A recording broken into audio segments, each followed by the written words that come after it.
Yo, here we go, ladies and gents. Had a cancellation, so it's just me. 6 things you can do to keep your motivation up. Let's get this show on the road and keep your motivation high. Here we go. Shut up and sit down. Look, a business can give you everything you want in life: prestige, wealth, freedom. It can also take everything away from you. This show is for those who are willing to take that risk. These are the real life stories of entrepreneurs. But before we start, I have one small favor to ask. Please leave a comment. It can be advice, critiques, tips, feedback, or share this with someone, because your engagement is the most valuable and most powerful form of social currency. So thank you, and welcome to another episode of Business Bros. Boom! All right, ladies and gents, welcome to another episode of the Business Bros, episode 1004. How do you stay motivated to do 1004 episodes? I know how I do it. Let me share with you a couple different ways to stay motivated, but let me give you a little bit of a story. So in the classroom, Business Bros classroom, right? My students are creating their own businesses. This week, we started off with setting our weekly goals. And the truth of the matter is, I'm letting the kids kind of discover the process of building a business, but I'm guiding them through goal setting and kind of walking them through the process as we build out these different companies, right? So again, just to recap, in case you missed yesterday's episode, they have a choice. They can do affiliate marketing, they can do social media management, or they can do print on demand. So it's not like they're starting some different type of business from scratch. These are things that already exist, and it allows them to practice basically their sales and marketing skills without having to develop or ship or create a particular product. And so during the first couple weeks of school, we did a couple of activities to kind of get their mind into the possibilities and the upsides of what it takes when you start a business, right? It's the fun stuff. I equate it to like when you buy a lottery ticket, right? When you first buy a lottery ticket, recently, for example, the lotto was like at $1 billion here for the Mega Millions. And so when you bought a lotto ticket, what are you really buying, right? You're hoping to win, obviously. But what do you really spend the money on? What you really do is you pay for that lotto ticket so that you can sit back and you start dreaming, right? You start thinking of all the amazing things you would do with your life if you won that $1 billion, right? Or a couple $1,000,000 or whatever it is that you're going to win on this particular lottery ticket.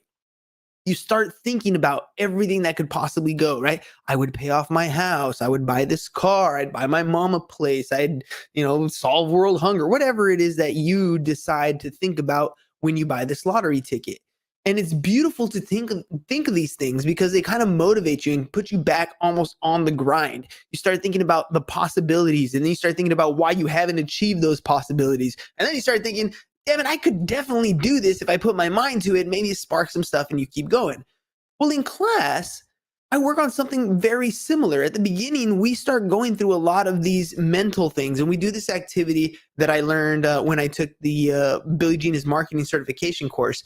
And we sit down and we think about, okay, look, a year has gone by and you've achieved the success that you wanted to achieve.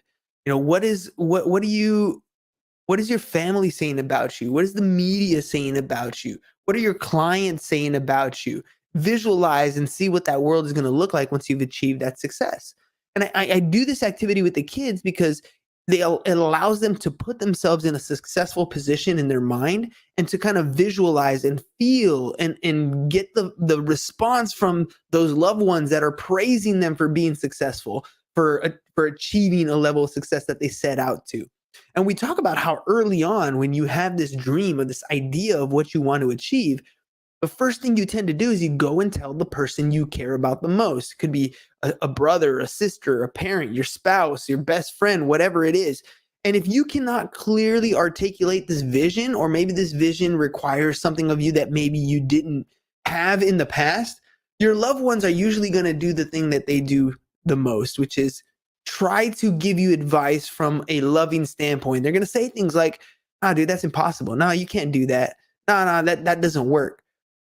What are they really saying at this point? What they're really saying is, I can't do that. I don't know how that really works. And so they're projecting their inability to reach that goal or their unwillingness to reach that goal, they're projecting that onto you.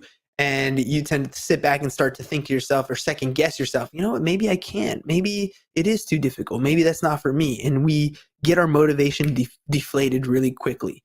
And so when I do this activity with the children, with my students, I want them to have that idea in their mind. And then we create this one card that I have them keep in their binders at all times. And and I haven't pulled it yet, but we're going to pull it very soon. We're going to do a card check. And the whole idea behind the card check is so they can look back at that card and remember those feelings of what it would be, or what it would feel like to be successful, what kind of person they're becoming to be successful.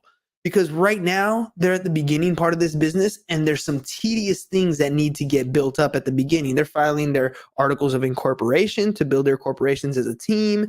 They're brainstorming on the different things they think they may need for their business. And then they're setting a priority list, right? The 3 objectives that they're going to accomplish this week.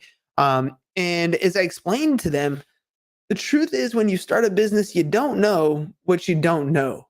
You have an idea of how it's going to run, but it's not until you start taking some action steps that you realize, oh, there's another problem that shows up here. Oh, a customer actually wants this. Oh, I need to figure out how to edit this video, or I need to figure out how to do X, Y, Z.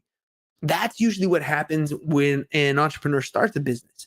And so that little obstacle, that roadblock, that thing that is standing in the way between you and getting to that next step, those roadblocks become more and more tedious. And we tend to be, we're human, so we tend to pile up these blockades.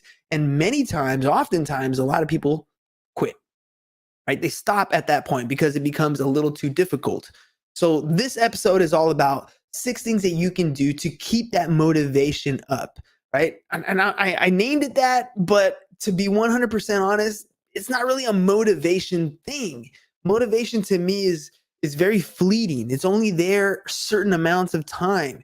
Motivation is if you're constantly waiting to be motivated to do something, you're going to be waiting for a long time because the motivation just isn't always there. Right? It just isn't. But if you do these things, they will definitely help you to keep your mind right, at least moving forward and moving towards that goal that you want to set, right? So the first thing that I saw on the list here was review your goals and progress. Setting goals, but more importantly, reviewing your progress to me is that practice that you have to have on a regular basis. I journal every night, and at the end of the night in my journal, one of the things is talking about what I'm grateful for the day. Like, what things am I happy that we've accomplished or that I'm grateful for? Because in my mind, when I'm giving thanks, when I'm saying thank you to something, it means I've already achieved it, or I believe that I've already had it in my life. So giving thanks or reflecting on the things that I've done at the end of the day as far as the journal helps me see where I am at this particular time. And then also checking on the progress. Where am I going? Where am I going, and where am I today in comparison to that? Reviewing progress is like looking over those small wins. What did you do today that was good, that was amazing? Or what did you do today that moved you a little bit forward? If we can strategize and set up our day to have some of these small wins, which is called progress, right? Moving in that direction, in the direction that you want to go in, reviewing your progress at the end of the day or at the end of the week or however long you're setting your goals, that progress is a list of wins. You can sit back and look at the scoreboard and be like, look, today I got this done, I got this done, I got this done. That is a good day, and be grateful and thankful for those things because you are working hard at it. And you need to be able to recognize your good stuff that you do. I mean, I know me personally, I do this to myself all the time. I know you guys do the same thing. We speak to ourselves in our mind like so disrespectfully. I mean, there's so many times I'm like, oh, you're an idiot. Why'd you do that? Right? And I'm telling myself that. Literally, I just said that to myself in my mind. Oh, you're an idiot. Why'd you do that? So you're calling yourself an idiot. Right? You're literally subconsciously telling yourself these things. So having your goals there in place, reviewing your progress, instead of telling yourself how much of an idiot you are or every time you make a mistake, the words you use need to switch. Dude, you crushed that today. Oh man, that speech you gave, that was incredible. That lesson you did, that was amazing. The interaction you had with that client or with that student or whatever, you changed their lives. right? Start talking to yourself in a respectful manner as you're reviewing your goals and your progress. It'll change the perspective that you have in your mind. You start tallying up those wins and you want more, which brings us into number 2, set new goals. I mean, far too often, I'm guilty of this myself. You set a goal and you work towards it. You're reviewing your progress. Maybe you get there and you get excited, or you keep going. You think you can do a little more, but we forget to set that next marker, set that next goal. What is it that you want to achieve this week? With my students, this is going to be a weekly thing that we do. So this is the first time they're setting together their goal sheets, and it's only 3 goals. Each goal has an action, it has 3 action items, but it's only 3 goals that they want to review. And so we're going to set these new goals at the end of the week. We're going to reassess. We're going to talk about what went well and what we can improve upon. The reason why we want to do that is because, especially at the beginning, sometimes you set a goal for yourself and that goal is just too big. Like, it wasn't a goal that could be done in a week. You thought maybe you can do it in a week, but then you started taking action, right? You started making moves towards that. And as you're looking at your progress every single day, you realize, man, I think I bit off more than I can chew here, right? So when my students are going to review that next week sheet, that next goal sheet for that incoming week, they can look back at what happened the week before and maybe say, look, this one goal is definitely a priority. We definitely need to work this thing out, but it's too big to conquer all of it in one week. Let's break this up into smaller pieces and then let's work and attack them that way. So setting new goals, reassessing the goal that you already had is a great practice. It keeps you focused.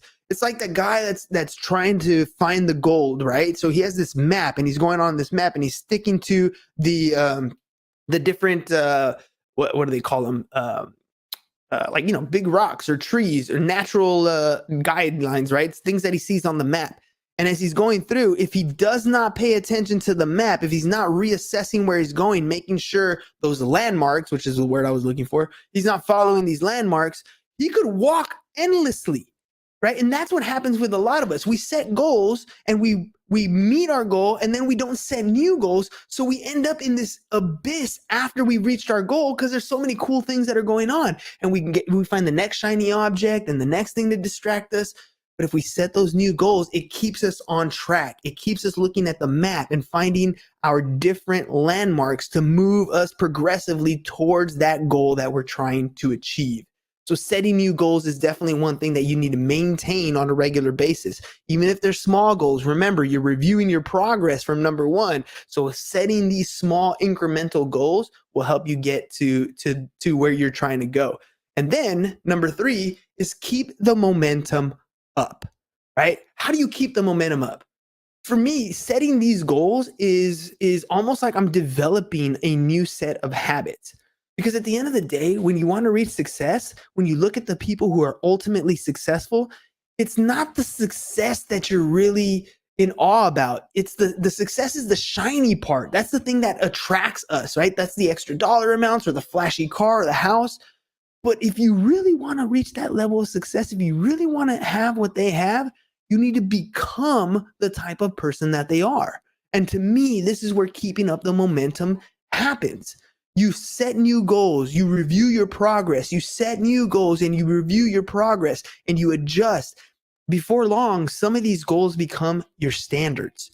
These are the things that you're going to do on a regular basis that you keep doing regardless of what goes on in your day, because you know that these are the progressive things, the little wins that are going to get you to that next level that you're trying to achieve. So how do you keep the momentum up? They become your minimum standards, right? Every morning I wake up and I run my 6-mile run 5 days a week. Sometimes it's 4, but mostly it's 5 days a week. Why? Because I want to maintain the body that I've been able to build for myself, to shape for myself. Now it also gives me the clarity that I'm looking for to get my mind right to take on the day. It helps me keep my momentum going forward, to move on, go in that direction. The podcast itself, how do I keep the momentum going? I make sure that even if I'm tired, when it shows up on my calendar that I have a show to do, I hop on here and I do it anyways, right? Keep the momentum going. If you stop, if you pause, if you hold up, if you wait, procrastination will set in because your mind wants to stay comfortable.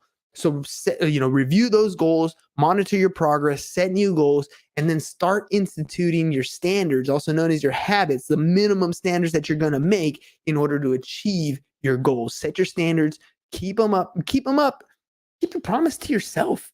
I mean, that's really, at the end of the day, that's what you're doing here. You're making a decision and you're making a promise that you're going to do one thing or another.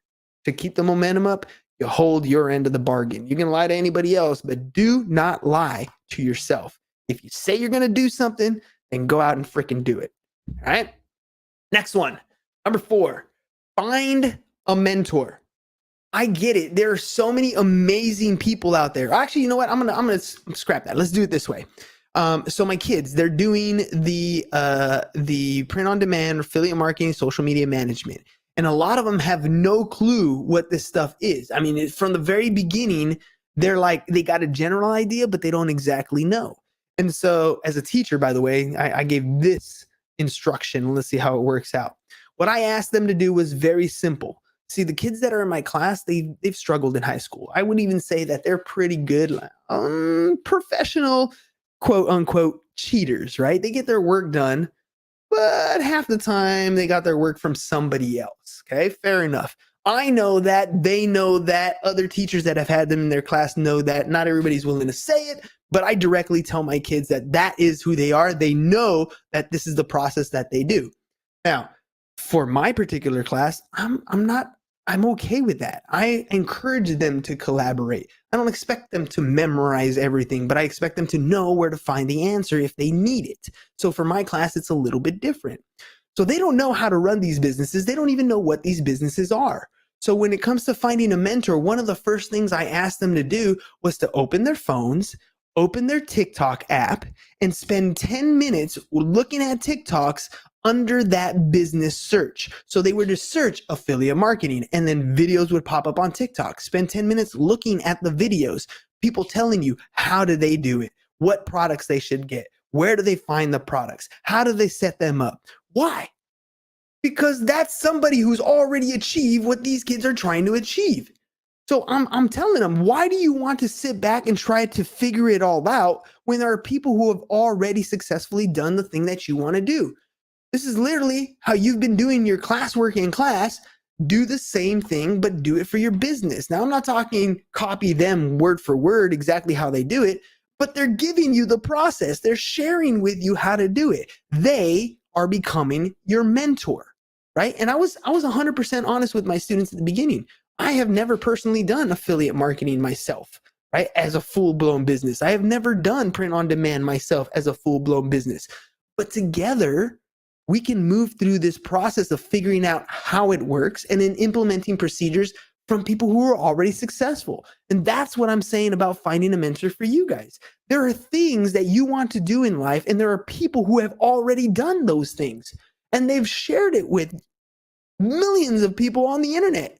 It's up to you to go out and find them, right? Find a mentor. This person can be somebody that is in your office that you can work with directly. It could be a person that you look up to that you can pick up the phone and call or send a text message to, but it doesn't have to be a person you know. You could pick up books. You could pick up YouTube channels and TikTok feeds and follow specific influencers, but find mentors, find people who have already been successful in your space, and then learn from them.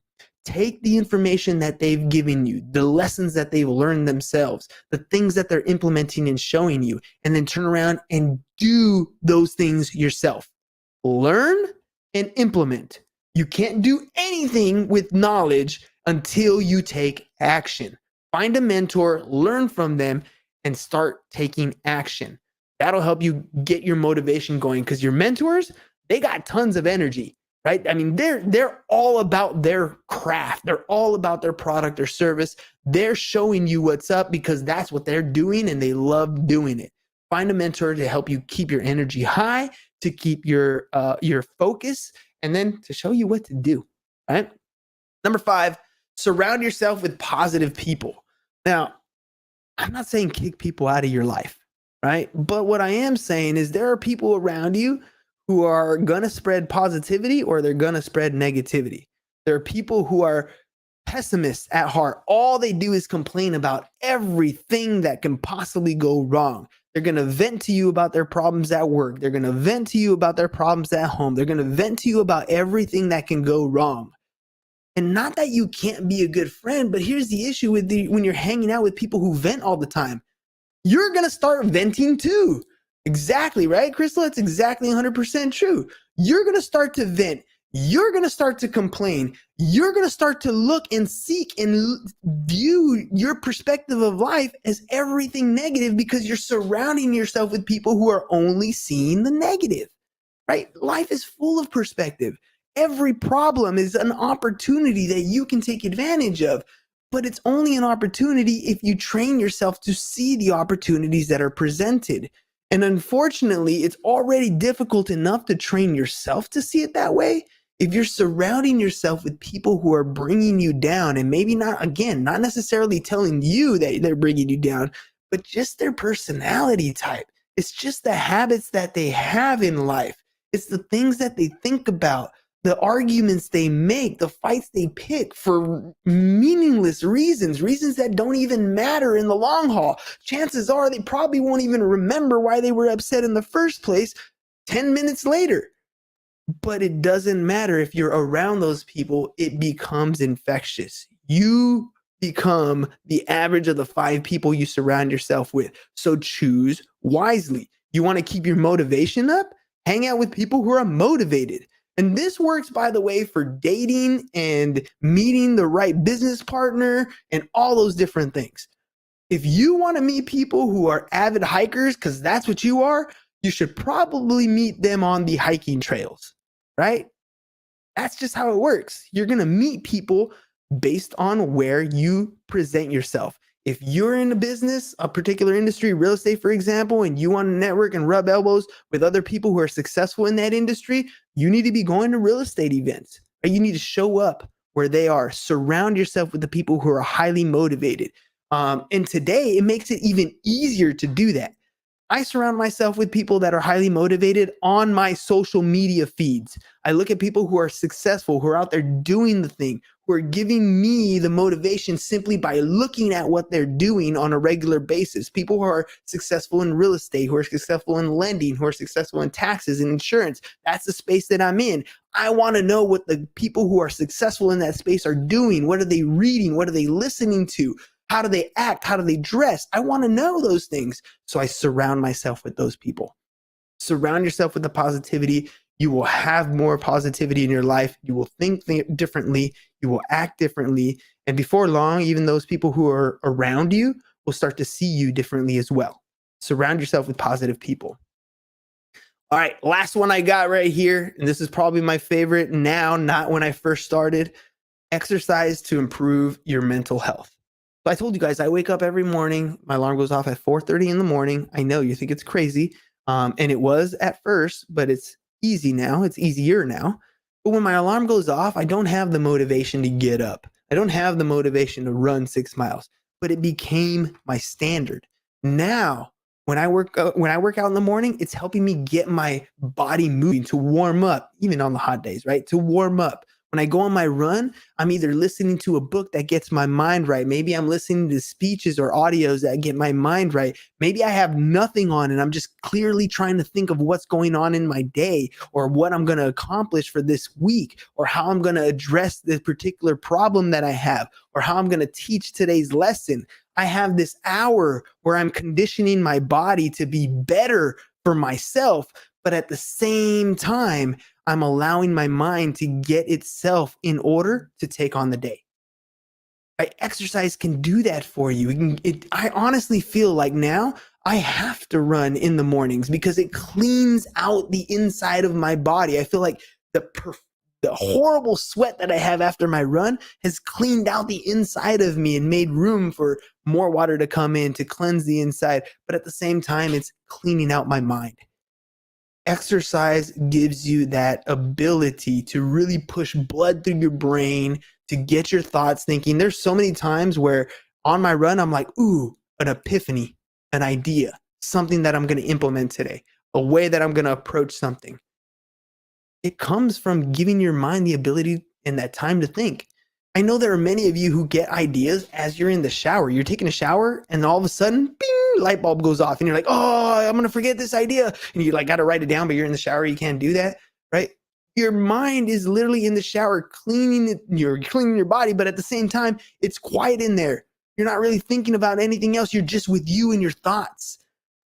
That's the opportunity that you can use when you exercise. Plus, just like in the shower, you're doing something beneficial to your body. You're giving your body more energy. And I know at the beginning, it's horrible. I get it. The first 2 weeks, the first 3 weeks when you start working out, they suck. You're sore. It hurts. You're not used to getting up, all those different things. But if you push through, it'll make a big difference in your life. I promise you. You'll feel better. You'll have more energy. You get your mind right. It becomes part of your morning routine. It's a habit that makes you stronger. But at the end of the day, it's up to you. That's today's episode, ladies and gents. 6 things you can do to keep your motivation high. Hopefully it was beneficial for y'all. And you learn a little something, right? Look, at the end of the day, I love Billie Jean's line. There's no such thing as $1 million idea, only $1 million execution. So whatever is stopping you or holding up your motivation, remember, it's holding up your execution of that $1 million idea, that goal, that dream that you have. Dreams are amazing. They're openings to your soul. They're ideas that could become realities if you're willing to take action towards them.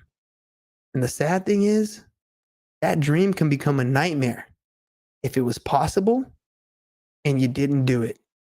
And that nightmare could be regret. So don't regret what you have in life. Go after it. Go make it happen. Keep that motivation high. Real quick recap, just in case you forget. Number 1, review your goals and progress. Number 2, don't forget to set new goals. Even after you meet your goals, set some new ones. Keep the momentum going by setting your standards and making your routines part of your everyday life. Make sure you find a mentor. There are people who are already successful at what you're doing. Make sure you can reach out to them, learn from what they're doing, become the type of person that they're becoming by learning from them. Make sure you surround yourself with positive people, because negative people will bring you more negativity. And lastly, exercise to improve your mental health. Do those things, keep your motivation high, and we'll see you guys again on the flip side. Peace. I'm going to take this tag off right there. Peace. And we're out. It's over. Go home. Is your business in need of marketing? Try starting a podcast, but not just any podcast. Podcast like a pro. We can show you how to take your business from being invisible to becoming a brand people trust. Go to www.businessbros.biz to get started.